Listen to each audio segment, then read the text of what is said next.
Chères téléspectatrices et téléspectateurs, bonjour. C'est avec un grand plaisir que je vous retrouve pour la chronique fiscale de Dr Joël Traoré en ce jour. Aujourd'hui, nous allons aborder la question des flux financiers illicites. De quoi parle-t-on concrètement?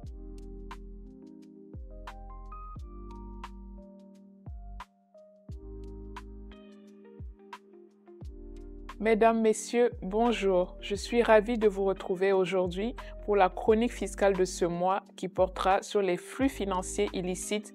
De quoi parle-t-on concrètement? Comme à l'accoutumée, pour vous plonger dans le bain du sujet, je vais commencer cette chronique par une citation de l'ancien secrétaire général de l'ONU, Ban Ki-moon, qui a déclaré à juste titre « Les flux financiers illicites sapent la gouvernance, alimentent la corruption et freinent le développement durable ». Cette citation en dit long sur la capacité de nuisance des flux financiers illicites, mais elle ne nous renseigne pas sur ce qu'on peut entendre par flux financiers illicites. Si on posait la question maintenant à 5 personnes, c'est quoi les flux financiers illicites? On recevra sans doute 5 réponses différentes. Oui, c'est normal parce qu'on ne peut vraiment pas dire que les flux financiers illicites sont un concept accessible à tous. A priori, retenons que dans le vocable flux financier illicite, on trouve le mot flux qui, selon le dictionnaire Le Robert, signifie mouvement ou déplacement. Lorsqu'on associe au terme financier illicite pour devenir flux financier illicite, il signifie tout simplement un transfert transfrontalier de capitaux financiers en relation avec des activités illégales telles que le blanchiment d'argent, la corruption, la fraude et l'évasion fiscale.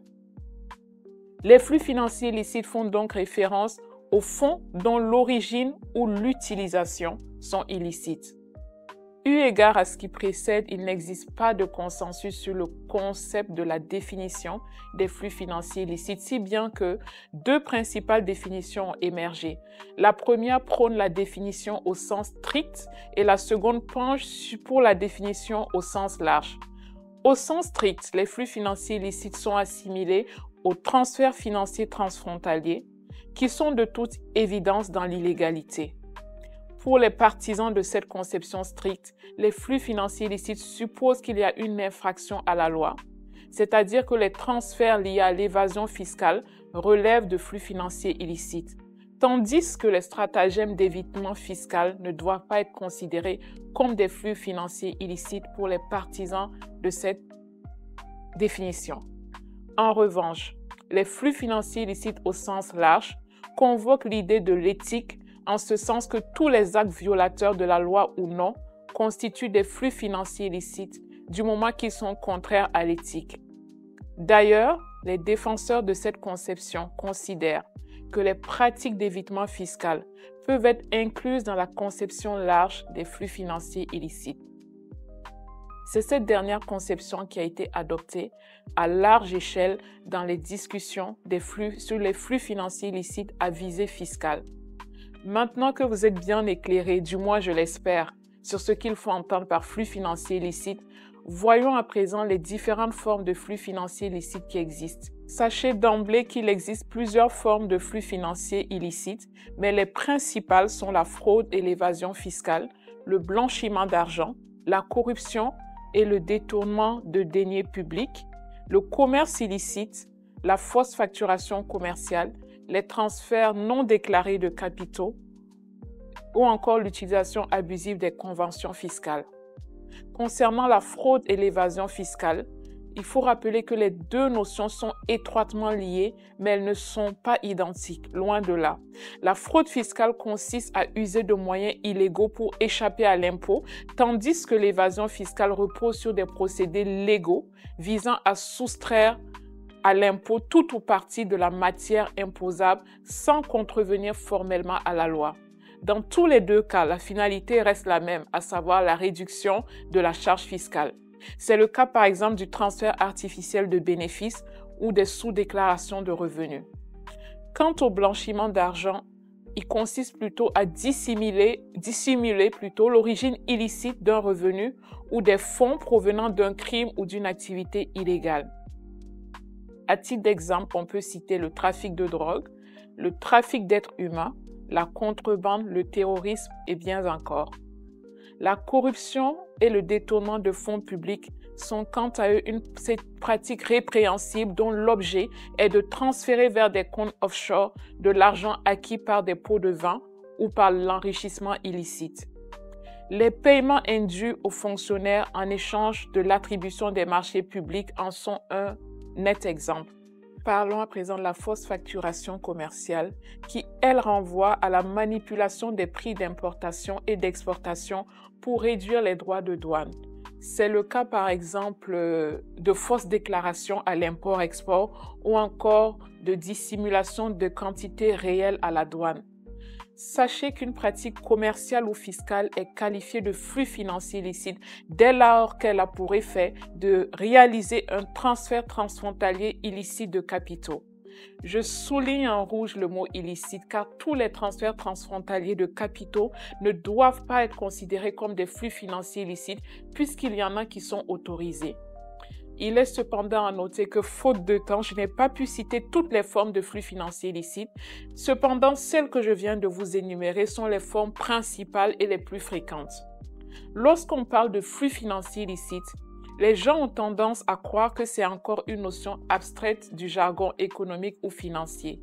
Détrompez-vous, les flux financiers illicites sont une réalité et sont à l'origine de plus de 88 milliards de dollars de pertes pour les États. Avec autant de pertes, ça donne envie de combattre ce fléau, n'est-ce pas? Mais pour y arriver, il faut d'abord comprendre ce qui favorise les flux financiers illicites. C'est cela qu'on appelle les facteurs de flux financiers illicites. Voyons à présent quels sont ces facteurs.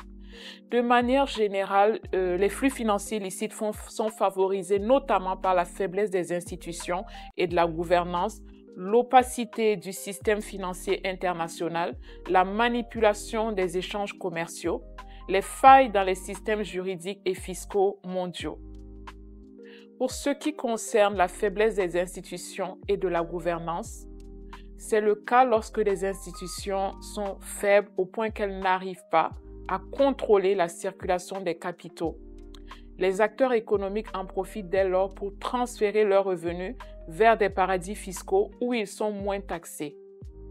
Quant à l'opacité du système financier international, elle relève du manque de coopération de certains États, ce qui fait qu'il existe très peu de réglementation efficace au niveau international en matière de lutte contre les flux financiers illicites, d'où la prospérité de ces flux financiers illicites au grand bonheur de leurs auteurs. S'agissant de la manipulation des échanges commerciaux, elle vise plutôt à transférer des bénéfices à l'étranger sans qu'ils soient imposés et les entreprises multinationales recourent à des pratiques telles que la sous-facturation ou la fausse facturation dans ces cas. À propos des failles dans les systèmes juridiques et fiscaux mondiaux, il convient de noter que les autorités fiscales et douanières des États du monde ne collaborent pas suffisamment entre elles. Cette insuffisance de coordination constitue une aubaine pour les criminels de tirer profit des faiblesses du cadre légal. Ne soyez pas surpris d'entendre parler d'autres facteurs de flux financiers illicites. Ce serait normal parce qu'ici, je n'ai pu énumérer tous les facteurs. Les raisons pour lesquelles les acteurs économiques recourent aux flux financiers illicites peuvent varier d'un contexte à l'autre. Même si on le voulait, on ne pourrait toutes les citer ici. Comme vous vous en doutez déjà, les flux financiers illicites ont un impact sur les recettes fiscales des pays qui en sont victimes. Abordons donc à présent la question cruciale de l'impact des flux financiers illicites sur les recettes fiscales. Les flux financiers illicites entraînent d'énormes pertes au détriment des pays africains. En 2024, un rapport du Forum Ibrahim révélait que les pertes subies par l'Afrique en raison des flux financiers illicites s'élèvent en moyenne à 100 milliards de dollars chaque année. Notez qu'en 2020, ce montant a présenté 200% des investissements directs étrangers et dépasse l'aide publique au développement que l'Afrique a reçue en cette même année. J'espère que ce chiffre vous permet de saisir la mesure de ce problème qui devrait tous nous interpeller. Comme vous le savez fort bien, les recettes fiscales servent notamment à financer les programmes de développement et à couvrir les dépenses publiques. lorsqu'elles ne sont pas suffisamment mobilisées à cause des flux financiers illicites, la conséquence est que les États victimes ne pourront pas construire des routes, des hôpitaux, des écoles et d'autres infrastructures pour améliorer les conditions de vie des populations, la vôtre et la mienne. En Zambie, par exemple, un rapport a estimé que les flux financiers illicites entrants et sortants avaient atteint un pic de 44,9 milliards en 2012 et 2020. Imaginez un seul instant que cet argent soit affecté à la lutte contre la famine. Combien d'enfants on libérait de la malnutrition? C'est de l'argent qui aurait pu servir à contribuer à l'atteinte des objectifs de développement durable. Mais à cause de ces flux financiers illicites, ces chiffres sont aujourd'hui mentionnés comme des pertes que l'État a subies et non comme des recettes qu'il a encaissées malheureusement. Il est évident qu'une administration fiscale ne saurait pas mobiliser suffisamment de recettes fiscales dans un système fiscal dominé par les flux financiers illicites. Les conséquences économiques de ces flux constituent un enjeu de taille pour le développement dans le monde entier, encore plus dans les pays africains, dont les perspectives de développement durable reposent essentiellement sur la réalisation d'investissements massifs. Étant donné que les flux financiers illicites impactent de nombreux pays de toutes les régions du monde, soit en tant que pays d'origine et pays de transit, soit en tant que pays de destination, une forte mobilisation s'est développée à l'échelle mondiale autour de la lutte contre ces phénomènes. À cet effet, la CNUSED et l'Office des Nations Unies contre la drogue et le crime travaillent chacun en ce qui les concerne à la mise au point des méthodes pour mesurer les flux financiers illicites provenant d'activités criminelles telles que le trafic de migrants, le trafic de stupéfiants, l'exploitation minière illégale, le trafic de faune sauvage et la corruption. C'est le sens de la publication en 2020 des directives méthodologiques pour mesurer les flux financiers fiscaux par la CNUSED. C'est bien de décrier l'impact des flux financiers illicites sur les recettes fiscales, mais c'est encore mieux de mettre en place des mécanismes efficaces pour les combattre. Eu égard à ce qui a été dit tout à l'heure, je ne saurais clôturer cette chronique sans formuler quelques recommandations et épingler quelques perspectives de ce fléau.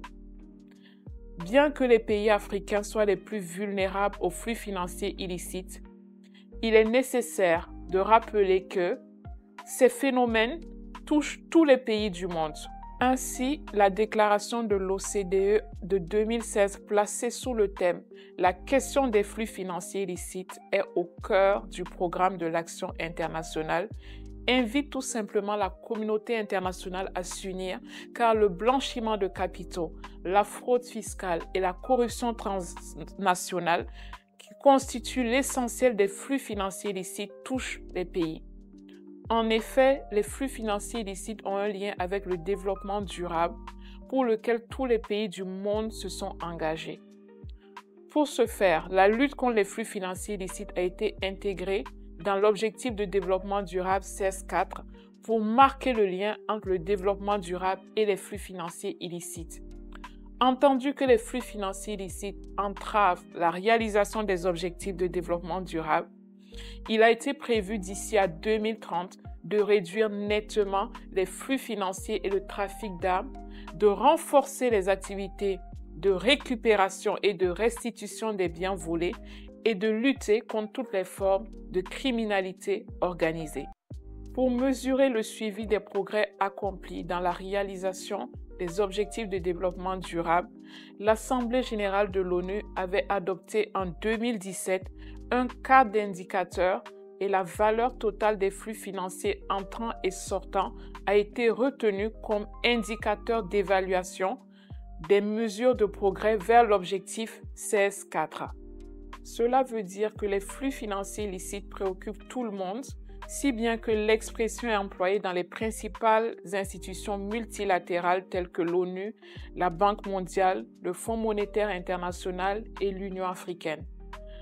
L'engouement autour de la lutte contre les flux financiers illicites est compréhensible au regard des conséquences de ce fléau.